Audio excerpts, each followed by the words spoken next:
this town look familiar? It's the quaint, historic burg of Woodstock, Illinois, and it served as the backdrop for the movie Groundhog Day. It was here that weatherman Phil Connors, played by Bill Murray, was forced to relive this little-known holiday again and again and again. We didn't used to celebrate Groundhog Day here, but we did after the movie. Groundhog Day is an annual festival held every February 2nd in Puxatawney, Pennsylvania. Here, crowds gather to see if a temperamental groundhog will poke his head out of his burrow and prognosticate the coming spring. Good party. Director Harold Ramis scouted dozens of towns, but when location manager Bob Hudgens brought him to the bell tower of the Woodstock Opera House, the movie found a home. So this is the bird's eye view that we brought Harold Ramis up to and sealed the deal on choosing Woodstock as a town.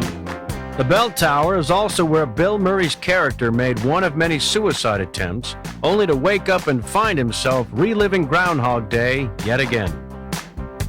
In Groundhog Day, I played the character of Ned Ryerson, the insurance salesman. I think everybody remembers him as Needle-Nosed Ned. They had what? It was here that Phil tried to escape the perpetually annoying Ned, only to step off the curb into an ice-cold puddle of water now marked with this plaque. So I'd come in early in the morning, we'd take the bricks out, fill it full of water, and create our puddle. And it was no real movie magic, we just made a puddle.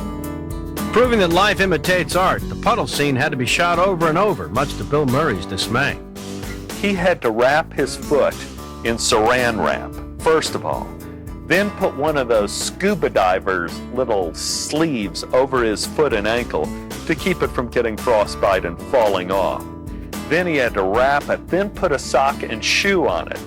And every time we shot that scene, which was many, many times, Bill would step in the puddle. Watch out for that first step, it's a doozy. Cut, run him back in, get the hair dryers on the foot. 2 or 3 hot, blowing hair dryers on that foot.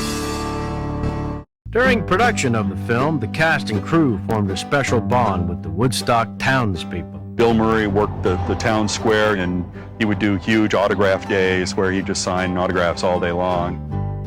Bill's pranks on the set got a little out of hand one day during the groundhog driving sequence shot near these railroad tracks.